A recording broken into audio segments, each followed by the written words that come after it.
Hello and welcome to Canguro English. My name is Christian and today is Tuesday, the best day of the week. In today's video, I'm going to be talking about myself. Today's video is a little bit personal, and it's about my evolution as a teacher. So, if that's something that doesn't interest you, now's the time to leave. So I wanted to start by telling you a story. So a few years ago, I was contracted to teach a group of students some business English, and so to prepare for these classes, I got the workbook from the teacher, the workbook that they were using in class, and I kind of used that to make a structure for my classes. And one of the lessons was about giving directions, right? And in the business workbook, it was about asking how to move around an office. Left and right. And so I decided, that based on what I knew about the best way to teach language, I would make the activity really interactive, really social and a doing activity, right? Using the language. So what I did was I cleared out the whole room, and I put chairs everywhere, and the people, the students, they had to work in pairs. So one student was blindfolded, and the other student had to guide them through this maze of chairs, right? So go straight, stop, go left, go right. And I remember at the time, I was in the class thinking, yes, Christian, this is amazing.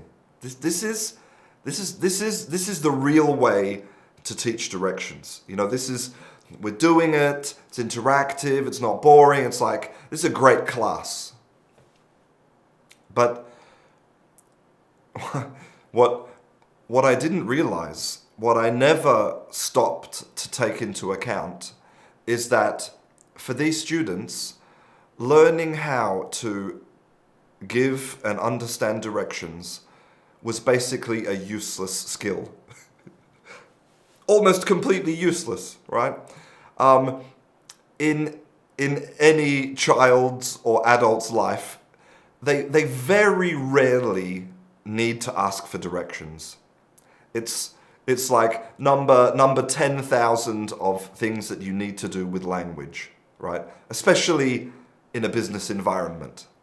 So this activity, this thing that I was teaching that I thought was really good, had this fundamental flaw that basically made it really quite a terrible waste of everybody's time. And I'm telling you this story to illustrate something that I have been learning recently, that that I am still, after 10 years of teaching and a real passion for learning new things, I'm still very ignorant about so much in the world of teaching and learning. And for example, I've made videos in the past few years that now, I don't agree with them. I don't agree with things that I said. I've learned new things. I've been convinced that those things are either a little bit wrong or very wrong. And so this is an important thing for me to discover, is the depth of my own ignorance, because it shows the importance of continuing development, right? I think all teachers need to continue their professional development, but also it shows how, you know, all of those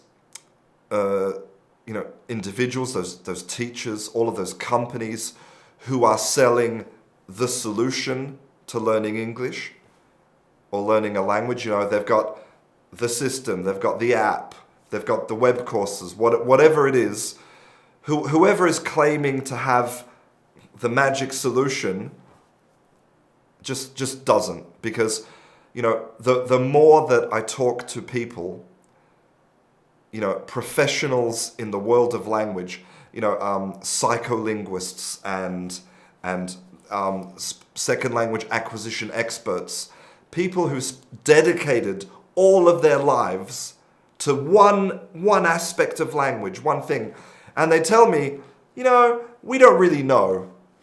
We know some things about learning language, but there's really a lot of things we don't know. So the more that these people tell me that there's so much we don't know, the more I realize how wrong it is for people to suggest that they know exactly how to do it. And you know, I'll give you another example. And actually, this is an example of how, you know, I get inspired by other students and other teachers. So, you know, I've always talked about how trying to lose your accent, you know, trying to reduce your accent is not something that you want to do or need to do, right? And I've talked a lot about that. But there was always this kind of little voice in my head that said, you know, Christian, your answer is not really very good. Like, okay, it's part of your identity, but it's not really the complete kind of picture.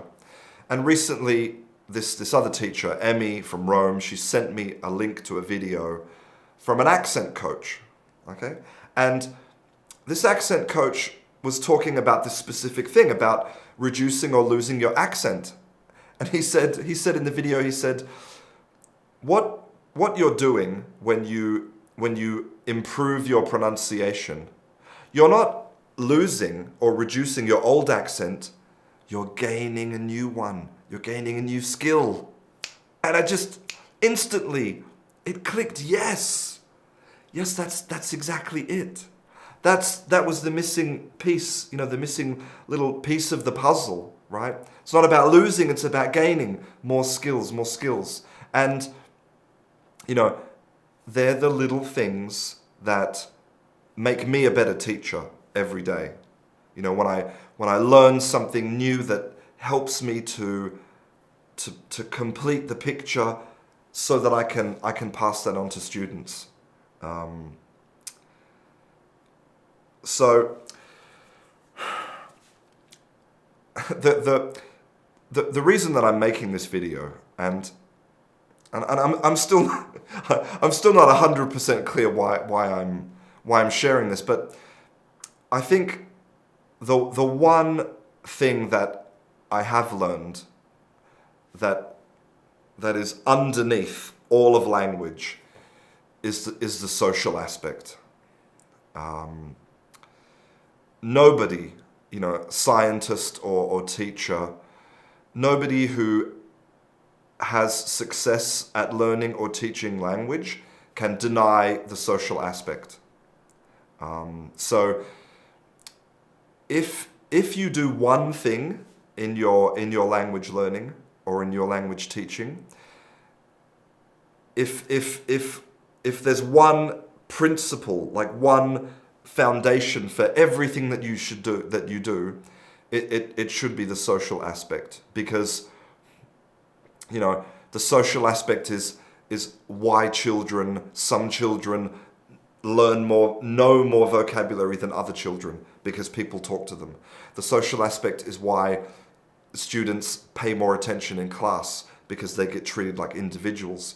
The social aspect puts you in conversations where you get to actually use language for communication. And the social aspect is what has taught me so much. And I hope, every day is making me a better teacher. So this basically, I think that this, this strange and unique moment in human history, where we're all, kind of quarantined and isolated at home, it's given me, a moment for reflection, and yeah, so now I don't know how to end the video. I just want to say that I love you guys, and I hope you're all happy and healthy. I'm Christian. This is Canguro English, and I'll see you in class.